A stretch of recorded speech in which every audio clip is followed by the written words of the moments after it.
Sound effects could be digital, electronic, or even based on real-life sounds. Just imagine yourself surrounded by nature, cheered on by an audience. Hello, Robert. How are you doing, sir? Or making a great entrance in a helicopter. Whatever it may be. Fun way without spending hours in the gym. Our producers have over 10,000 elements to work with. I'm sure one of them will be perfect for your project.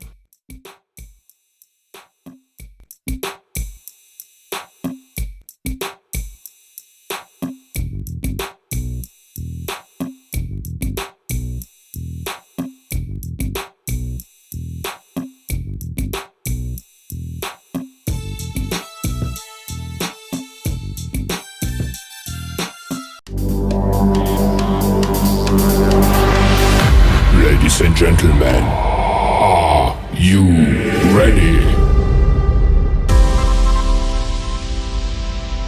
Well, welcome back Coast to Coast, and I'm your host, and this is Anthony Marcus. With today's guest, we have the amazing and the most requested author of the book Kenneth McKenzie Diary. Please welcome Joyce McLean.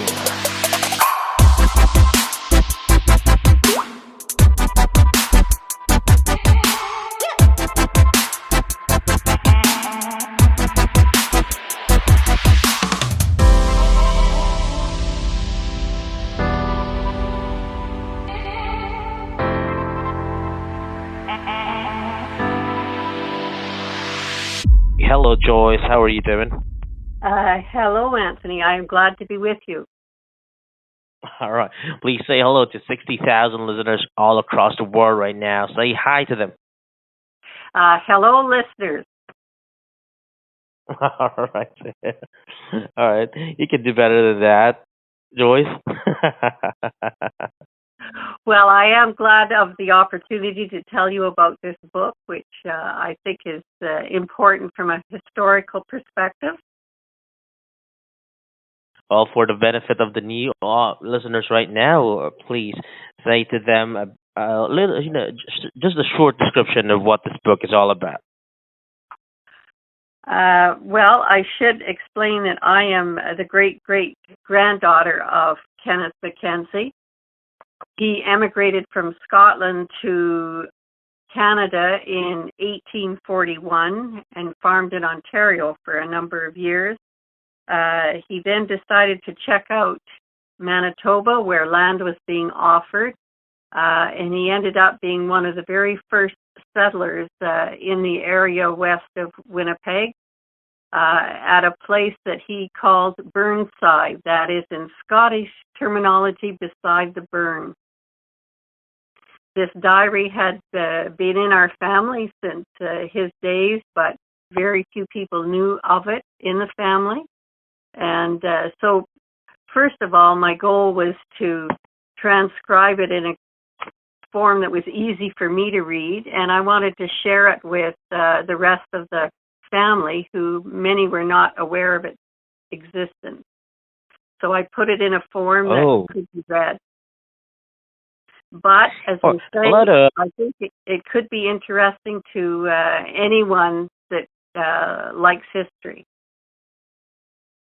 Exactly. And a lot of people, actually, from our previous interview, is actually asking if you still have this, form in possession. I'm sorry, I have the original diary, and the book is that I have put together from that diary is available, yes. No, what the people were asking, or the listeners are asking, if this farm is still on your possession. Oh, no. Unfortunately, the family did sell it in 2010, so that's just over a decade ago. But until that time, it was in our family, but was recently sold to neighbors. Oh, okay. And few listeners as well. You mentioned in the book that your great great grandfather traveled, right?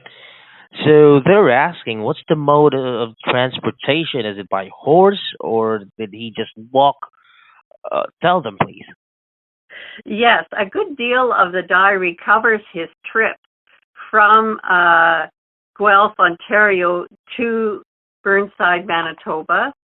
And one of his trips, the first trip he made through the Great Lakes by boat. So besides himself and three teenage and early adult children, he took with him four horses, two wagons, and six large boxes of supplies to help them get established. And the diary starts with a listing of all of the things that were in each of the six boxes. So it included dishes, farm implements, seed grain, a lock for the front door, Catherine's best dresses. Like everything was itemized per box. So I cannot imagine taking four horses onto a boat through the Great Lakes, but he did that. Got off Wow. at the head of Lake Superior. He had a brother who was farming in Stillwater, Minnesota. So each of his trips went down to Stillwater to check in with his brother, and then they went up the Red River to Manitoba. And so the first time would be by wagon and horse. Other times he did go through the land route through the States, because at that time it was not very easy to travel through Canada. There really wasn't an established route.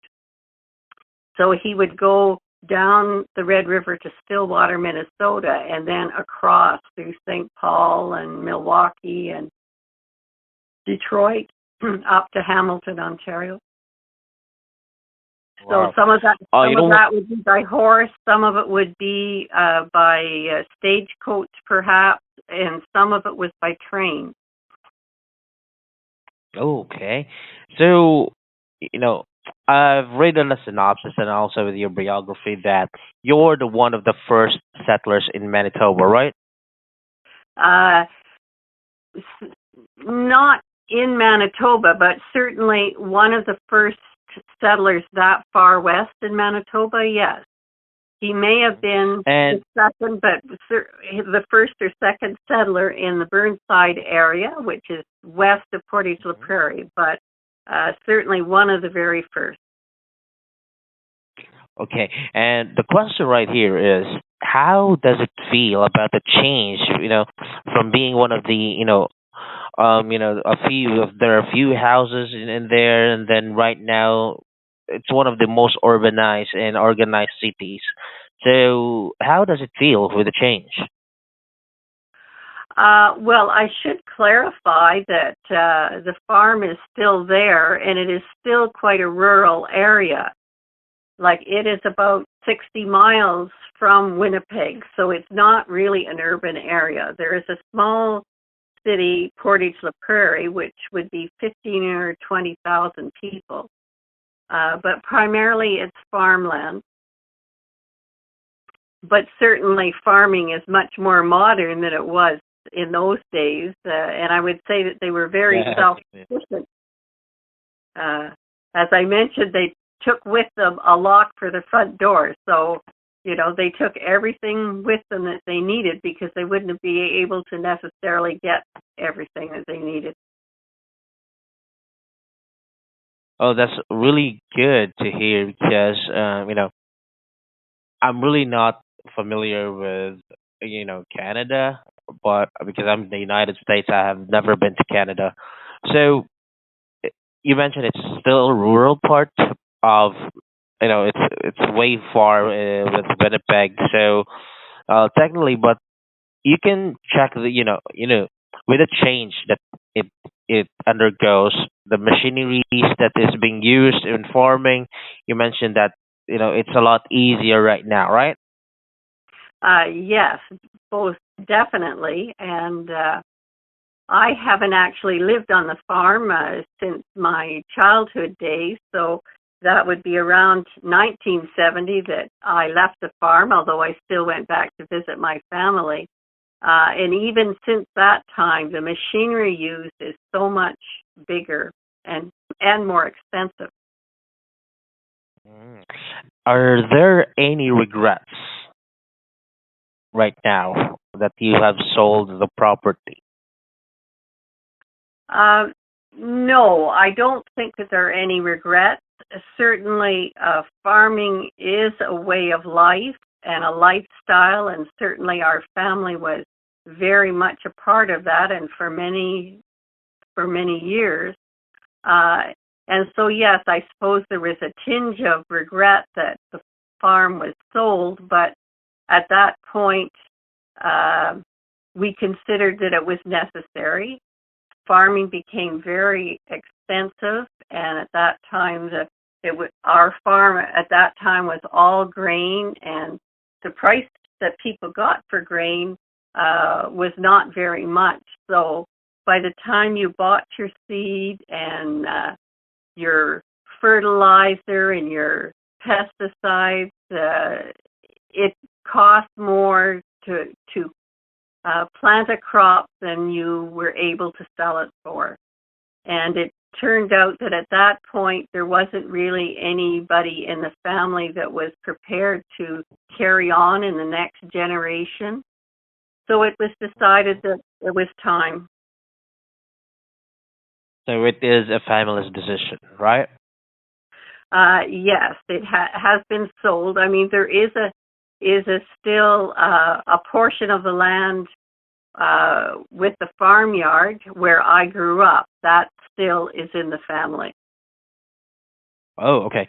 So I'm just curious, and a lot of listeners is actually curious right now.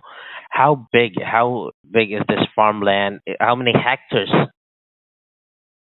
Um, Now, although we have the metric system in Canada, when I grew up, I'm familiar with acres. Um, Oh, okay. so, and I would think you use acres in the States. At the Yes, we time, do. mhm.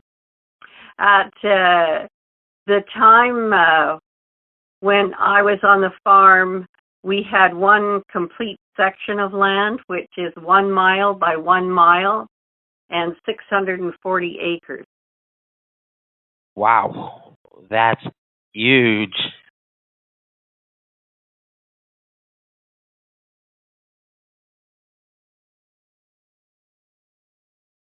Joyce, Yes, I'm still here. that was actually huge.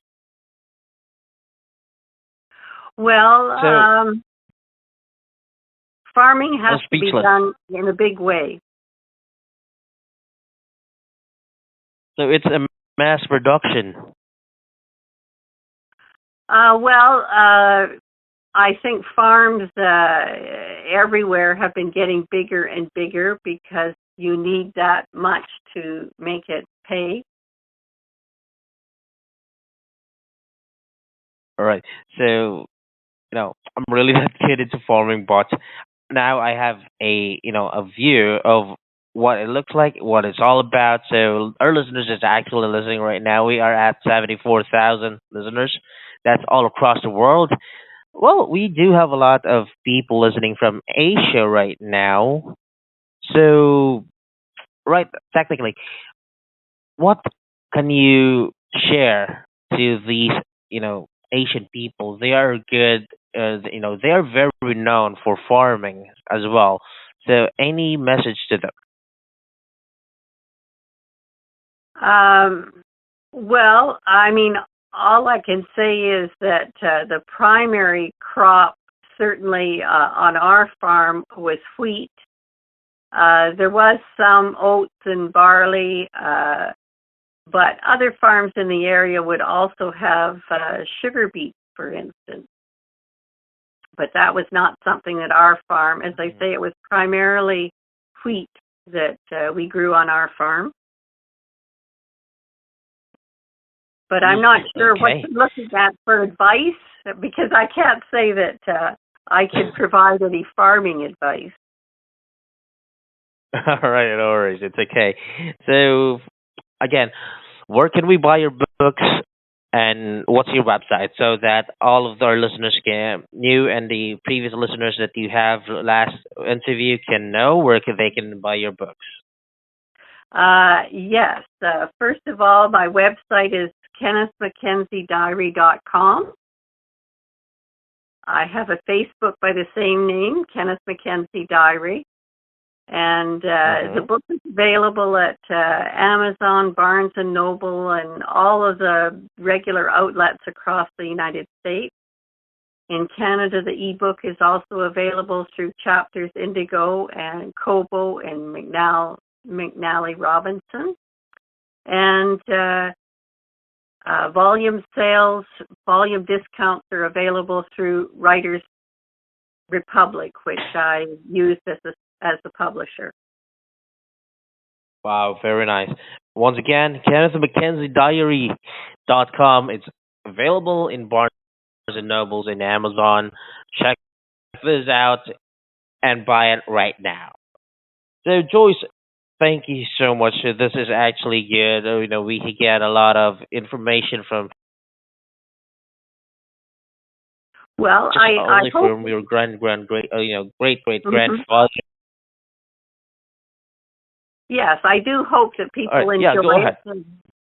I do hope that people enjoy it, and it is a snapshot in history from a person speaking from that time. So let us know what it was like. Exactly. And history lovers, this book is for you. So check it out, Barnes & Nobles and Amazon, and please buy a copy right now, okay? Okay, thank you very much, Anthony. You're welcome, and it's a pleasure to have you on my show. Thanks a lot. You take care. Okay, thanks.